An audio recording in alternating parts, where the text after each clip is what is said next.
We have always done it that way. Let's just get through this quarter. The CEO is like this. Don't challenge it. We will figure this out once we scaled. The customers are happy. There is no problem. When you hear such things, those are signals. Those are signals of seeds that will turn into crises and disasters downstream if they're not being addressed at the current seed stage. Business disasters and crises rarely announce themselves in a big way. They pile up, they compound over time. Initially, it is a small signal. It is a small problem that can easily be solved with one tweak or two. But you have to think of it as it builds roots over time if it stays unaddressed. So if the problem is not being talked about, if it's being ignored, if it's being denied, it will build roots and branches. And those roots and branches start to entangle themselves with more people, more systems, and more other elements of your organization. And once they've grown to a certain size, solving this problem now actually leads to a very painful surgical intervention where you sometimes end up having to do mass layoffs, where you have to eliminate entire departments, where you have to take painful financial decisions, reinvest in something or cancel something that has cost you a lot of money. So you would always be well advised to pay attention to those small signals. And those phrases that are being said that sound like normal office talks, those are real red flags. You got to dig deeper into. These are wake-up calls. Another few dynamics that you will see in companies is people celebrating their busyness, right? Like, we are so busy, we're working really hard. Everybody's working on the weekends because we are one family and we are dedicated. But the problem with this is when I see this in a company, it immediately my X-ray gives me lack of structural clarity, lack of structural priorities. Everybody's busy, but nobody knows why and to what end, except for some vague, ambiguous end goal that often is not even defined. Just getting better, just getting external validation. When there's no structural priorities, then it is literally momentum and motion without a focus point. And what do we call this? We call this an entropy, which means disintegration over time by default.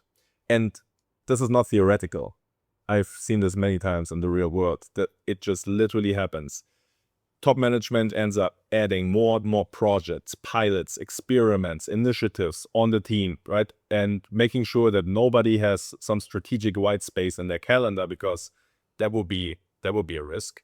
And so what ends up is that everybody celebrates, glorifies the hustle cultures, glorifies working a lot, and we end up with an input culture, but less of an output culture where we actually measure what is the result of all of this, right? And so whenever you see that you're adding more projects and you're not killing old ones, it already gives you an indicator that the bandwidth of your teams is stretched. There's likely nobody right now who can clearly think through the risks, who can anticipate the market, who can anticipate what's going to happen, because everybody's on edge already. And this is a huge systemic risk factor. When you see the symptom, think about what that means and dig a bit deeper. You will have a bandwidth issue, and most likely the company is blindsided about the market because it's too busy with itself, and it might be blindsided about risks that are on the horizon.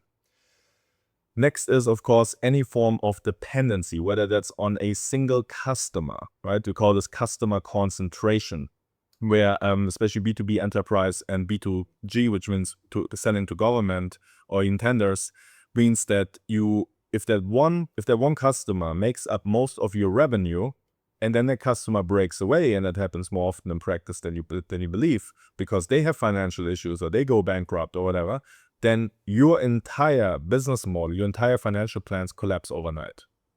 And I've seen this with my own eyes. Like, this can happen to a company, absolutely unannounced, unexpected. That's another risk, dependency. And it's not only about customers. It's also the dependency on top performers. If everybody in your company can name the 2 or 3 people who hold everything together, who run the show, that's not a good thing. That tells me, as somebody looking at the company, diagnosing the company, instantly that you have 3 single points of failure. If those 3 people disappear overnight, if they might have an illness or they have personal family issues, or they just leave, they quit because they might be tired of holding it all together for everyone else. If anything happens to those 3 people, you will face a massive gap and vacuum, and often it takes an organization at least 6 months to a year to recover from such a vacuum. And especially because you will also lose institutional knowledge in many cases if that person gets out of the picture. And the third is dependency on founders. You will also find that very often when a culture has been built around the founder's personality, and when we say culture, we can also say it's called the operating system in terms of how decisions are being made, of how expectations are being set, of how performance is being managed. If everything circulates around the founder's personality, and anything happens to the founder, and including that the founder now might be more busy with investor conversations and cannot focus anymore on the operational and strategic parts in the company, and so that the founder's bandwidth is just not available anymore. When you have that dependency, it also again creates gaps and vacuums in the organization that of course can create massive risks. Whenever you have a dependency on people instead of processes, systems, and structures, you have a systemic risk. Ultimately, those risks and problems are often not invisible because people don't care about them, or people are, managers are reckless. No manager wants their company to run into a disaster. No manager, no owner, no CEO is happy about having a full-fledged crisis at their hands. But we also have to understand human psychology. It is always easier to deny and to ignore something uncomfortable, to avoid conflict, to avoid confrontation, because it feels good in the moment. It gives me relief in the moment not having to deal with this, and to just say, I will deal with this later. But in a business and organizational context, that dealing with it later typically leads to the seed of the problem, building branches and roots, which entangle more people, which entangle more processes. And when you act later, you really have to, you will be in a reactive posture, and you will really have to make some tough decisions, whereas now it would have been just a small tweak. And so one is avoidance. It's unpleasant to talk about these things. And you will find this in many executive meetings. When the leaders in those meetings are more concerned about looking good and making the department look good, or discuss about titles and whatnot, or the new color of the brand, instead of actually discussing the real issues, the real challenges, and the real problems and systemic risks that are on the horizon. And you would be surprised how often exactly those topics are being ignored, because nobody wants to be the messenger. The messenger always gets shot first. Nobody wants to be the uncomfortable problem person who brings up negativity, who kills the vibe. And as simple as it sounds, it happens more often in executive meetings than you think. And this is another indicator where the company is blindsided about the risks, even though they are already known to the customers, who see it very clearly because they have no vested interest in denial. It's very clear to the competitors, who obviously analyze the company day in and day out if they're on top of their game. And it's often very clear to the frontline employees, to those who deal with the market side. And again, depending on the types of risks, might be in the finance department, might be in the product department.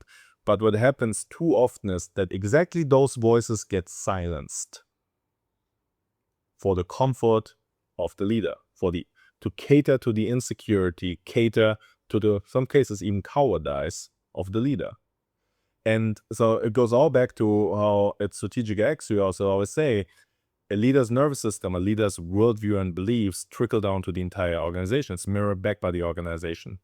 And when a leader is in denial, and a leader does not want to see those problems and doesn't want to address them because it might be uncomfortable, or they simply don't have the bandwidth, or they feel overwhelmed, these are very natural human emotions, then it will have massive, disproportionately impactful effects, in many cases negative, on hundreds, sometimes thousands of people, including hundreds of thousands to sometimes millions of dollars that are at stake.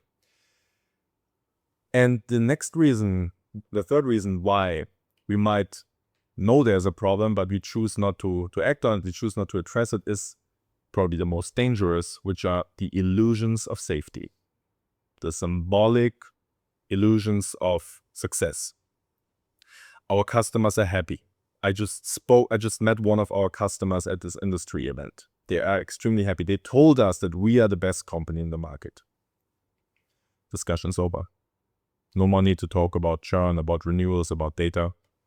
I just met this customer. He said we're good. We're the best in the market. Well, the next illusion of success would be top line revenue growth. We hit our numbers. Our sales teams are on top of it. The CFO wants to raise their hand. Yeah, but our contribution margins are actually looking pretty bad. We're actually paying for each customer to be a customer with us because our costs are higher than the revenue per customer. No, nobody cares about it. Right now we care about growth. We figure this out later as we scale. Again, the only problem is if it is not part of a specific, if there's no date to it, if it's not a specific milestone, if it's not part of the strategy, then this later will never happen unless it's forced on the organization by a crisis. That later, if again, it can be a tactic, it can be tactical and strategic to figure out margins later, but only if it was an intentional strategy from the get-go.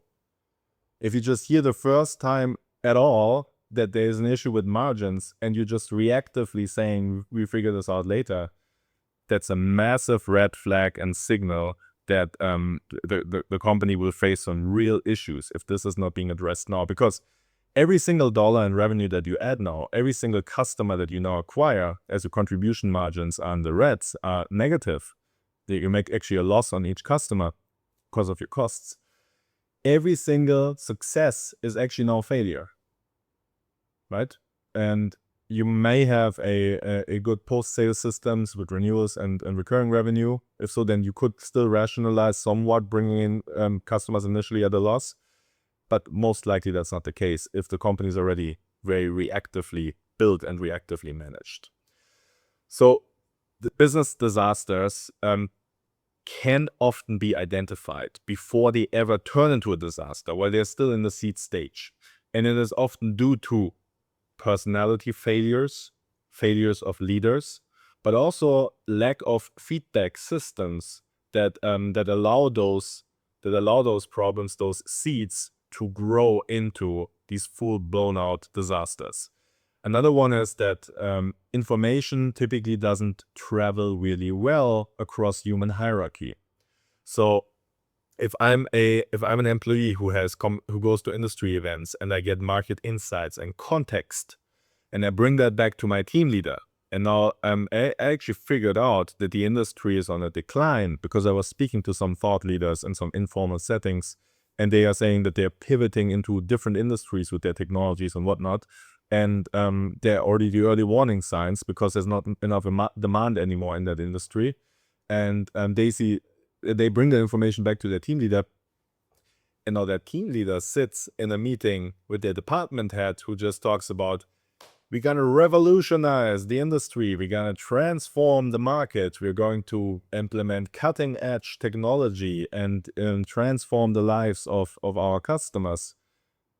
Do you want to be the team leader who raises their hand and says, by the way, I just spoke to a couple of CEOs during the last event and to a couple of thought leaders, and they shared with me in private that the industry is going to face some real issues in the next 6 months and 12 months.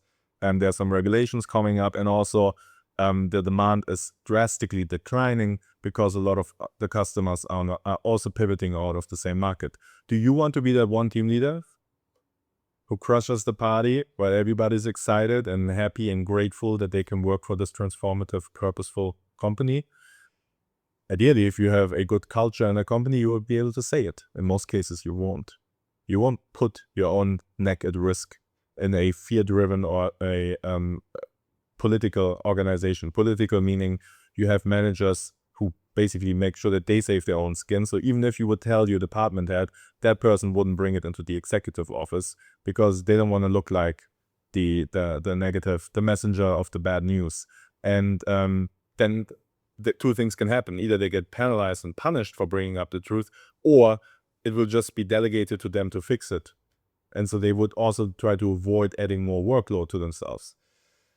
So we have to understand that problems, challenges, and whatnot are a natural part of businesses. They will always emerge. They will always come up. We are interacting. We're operating in complex ecosystems, right? Like we say through the game theory lens. It's a multiplayer game. All the decisions are interconnected. Every move that you make shapes the strategy and the counter moves by the other players. And so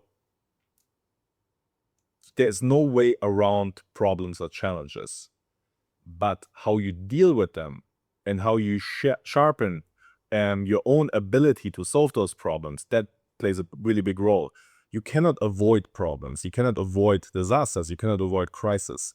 But you can sharpen your operating system as an individual leader and decision maker, but also as an organization collectively, to address problems faster, to have tighter feedback loops, to make sure that context is available to the decision makers, and to make sure that there is also a clear commitment that bringing up early signs of risks is rewarded and not punished. And it takes a deliberate decision and explicit permission that is being stated, because by default, human hierarchy will always silence dissent, will always silence counter arguments, will always silence contrarian ideas, because human hierarchy is obviously built on stability. It's built on maintaining a certain status quo. But the reality is we live in a world and an upcoming economy where the status quo is going to be the most dangerous place to be in. You want to get ahead of the curve now and redesign your operating system to actually be capable to deal with all of those changes, disruptions, problems, challenges, and deal with them with sovereignty, with competence, with a calm and grounded approach, with a trained team, with a prepared team.